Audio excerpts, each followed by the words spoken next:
Welcome to Audacity Works, a podcast inspired by and dedicated to the working artist, the creative entrepreneur, and generally, doing the damn thing. This exists on the premise that the world belongs to those who have the audacity to believe that their lives have value. This is for you. Welcome to Audacity Works. I am your host, Rachel Strickland, and this is episode number 161. And it's about when your friends make bad choices. Right off the bat, I got to give a content warning about this episode. There are repeated mentions of domestic violence, psychological abuse, and trauma. It's not going to be useful for everyone, so if it's not useful for you and this is going to be harmful for you, then go listen to Rick Astley and have a good time. This is not the episode that I planned to record today. In fact, I didn't even have an idea for today. I was waiting for one to slap me in the face, and it usually does. And that didn't really happen. However, some other things happened in my life, and I'm going to be really vague about the details for safety. Not my safety, but for their safety. Even if I tried to talk about something else right now, I wouldn't be able to, because this is what is moved into the forefront of my brain, and it's here, so I may as well talk about it, and maybe it will be useful to someone. The reason this has come up is because I have a very close friend who's been in a very dangerous situation for 2.5 years. And the point of this podcast is not to give you particulars about the situation, but really as a form of support for anyone who is watching someone they love destroy their own lives, in a manner of speaking. And let's not hyperbolize things that don't need to be hyperbolized, first of all. I mean, who among us does not have someone in their lives that they love who has terrible taste in partners? Or maybe like their boyfriend, you find him douchey. Or maybe their girlfriend is just like snide and snippy. That's not what I'm talking about. Like, that's just people not really liking each other. But this is a podcast for those of you who have a friend that you love, that you are frequently worried for their safety. And let's assume, for argument's sake, that you yourself are in a stable environment and tend to make choices in favor of your life and livelihood. And if you have a friend from that perspective who is repeatedly making choices that endanger themselves, and maybe even endanger others, the cognitive dissonance having trying to process this reality is immense. Not in the least because it just makes no sense. It makes no sense. Like, why is someone repeatedly choosing to stay in a situation that is actively harmful, corrosive, and poisonous? I'm speaking to a really specific subset of you. So if this is not something that you've experienced, I'm happy for you. This episode is not going to be useful. So I'm just going to speak to those of you who know what this situation is like, what it feels like to be in it, to maybe give you some support for dealing with it. First is the choice that you always have at any time to leave a friendship or a relationship of any kind. And this is a choice that's open to you. This isn't a choice that I have taken, but I have always known that I could. And it can be helpful to remember that you do have that choice, and to remember that you have chosen to remain in relationship, in friendship with this person who's clearly suffering. You don't have to, but if you choose to, you can remember that you made that choice and that it was based on love. I'll also remind you that life is long, and just because it's like this for them right now doesn't mean it's always going to be like this. So many of you may be thinking, well, if someone's in an abusive, poisonous relationship, the answer is clearly for them to leave that situation. And here's where things get really interesting. When a victim of abuse is in the relationship, I know it seems really obvious to you that they must leave, and it's probably obvious to them too. But it is extremely well documented that actually extracting yourself from the situation can take many iterations. So be aware that while it seems so clear and so obvious, a victim of psychological abuse has brain damage. It's part of the gift that keeps on giving. So I'll hold you so gently by the hand and tell you that even though it is so obvious to you, it is not helpful for you to berate them with this fact, to talk down to them, to make them, feel any guilt or shame about staying in what is clearly a horrible situation. Like, even if you're sure you know better, try not to act like you know better. These can be very complex situations that have usually been built over time before you even knew that it was happening. So by the time you know that it's happening, it's already been happening for a long time, and this person is perhaps very much under the control of someone else. And even if they want out, it's not that easy to just leave.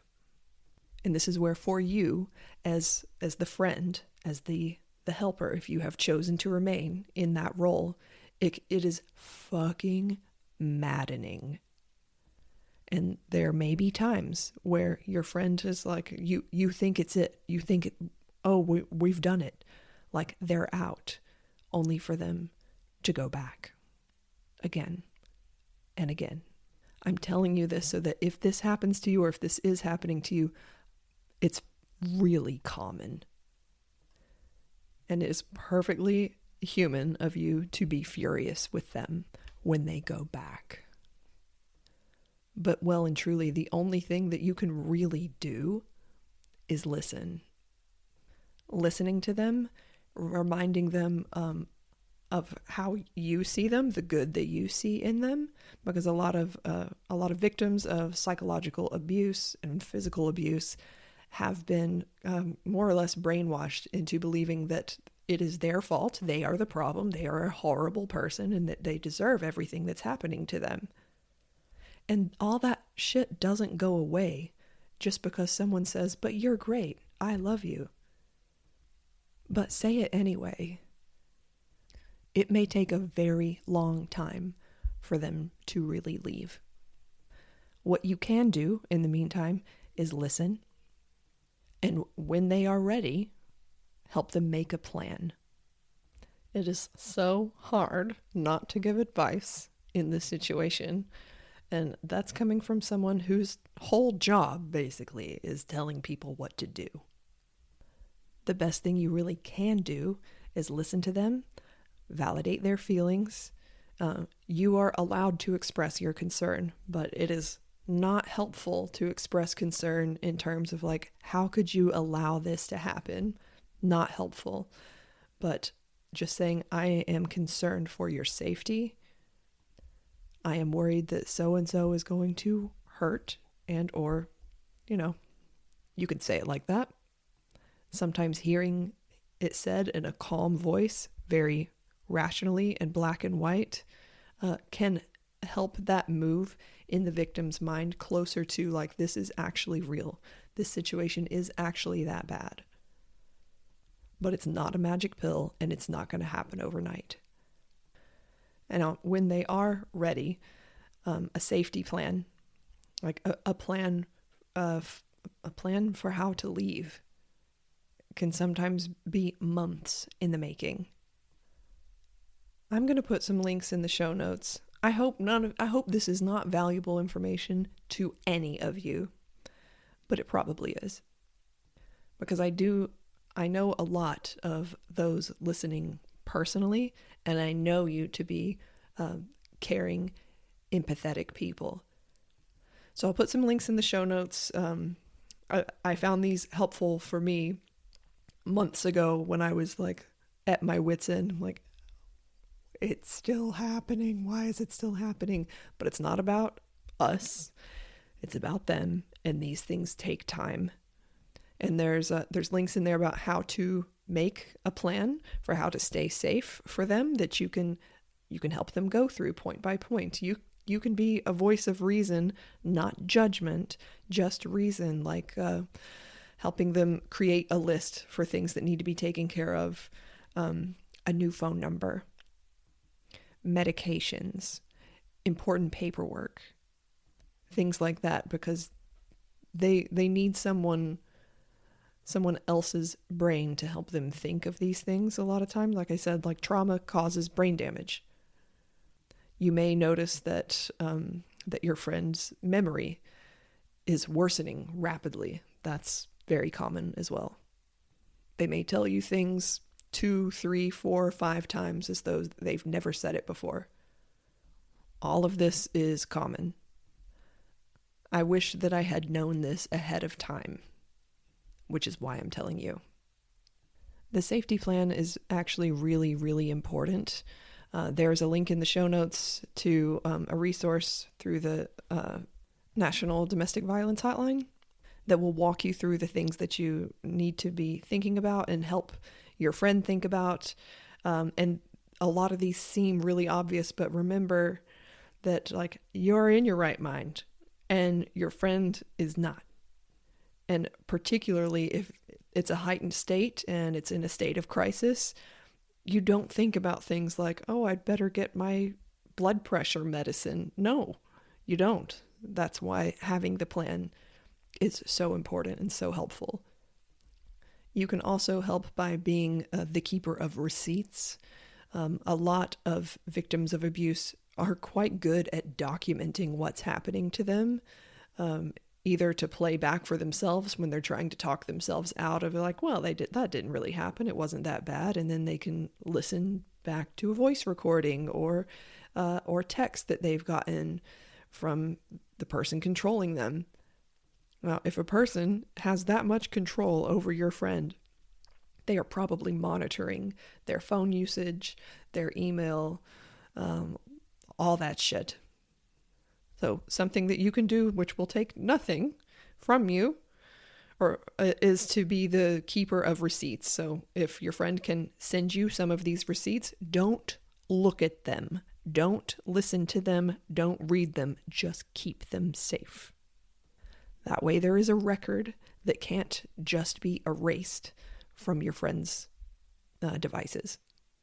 And now I'm going to tell you the hardest thing that you will ever do is not rescue them. Because I know you want to jump in your car and drive across state lines and pile them and all of their things into your vehicle. And I'm not saying that that's off the table, but I know so well that impulse will, like, I'll be there in 6.5 hours. You cannot rescue them. The only caveat here is if they expressly ask you to come and help them leave, because that means they have chosen to leave. If they don't choose it, they will probably still accept your help, but keep in mind that they are likely going to return.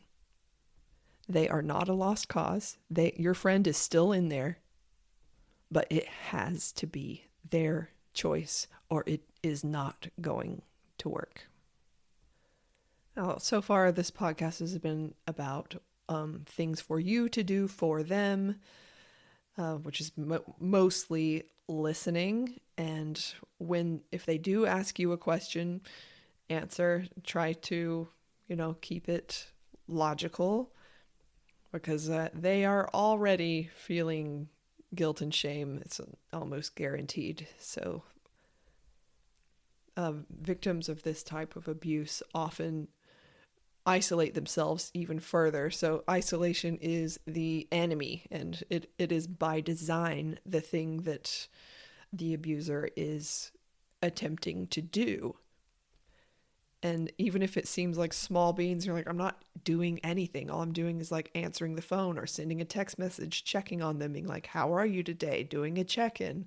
It is incredibly helpful and is often the difference many, many victims report after successfully extracting themselves from harmful situations, that the thing that gave them the strength and support they needed to do it was that they had friends who checked on them and didn't give up on them when they didn't behave the way, they wish they would have. I'll repeat a quote from Devin Price here. If someone's behavior does not make sense to you, it's because you're missing a part of their context. And these relationships are so complex, and the reasons that they happen are far, far varied and usually begin a long time before you even met them. So don't even try to understand necessarily why. Just listen, love them, try not to give up on them. And when they ask for resources, you can provide those. Resources, not rescue. So yes, this is like 16 minutes and 24 seconds so far of things you can do for them. But now let's talk about you. Last week's podcast was about boundaries and how boundaries are for us, not used to control other people's behavior, just as a way of monitoring how we respond to things.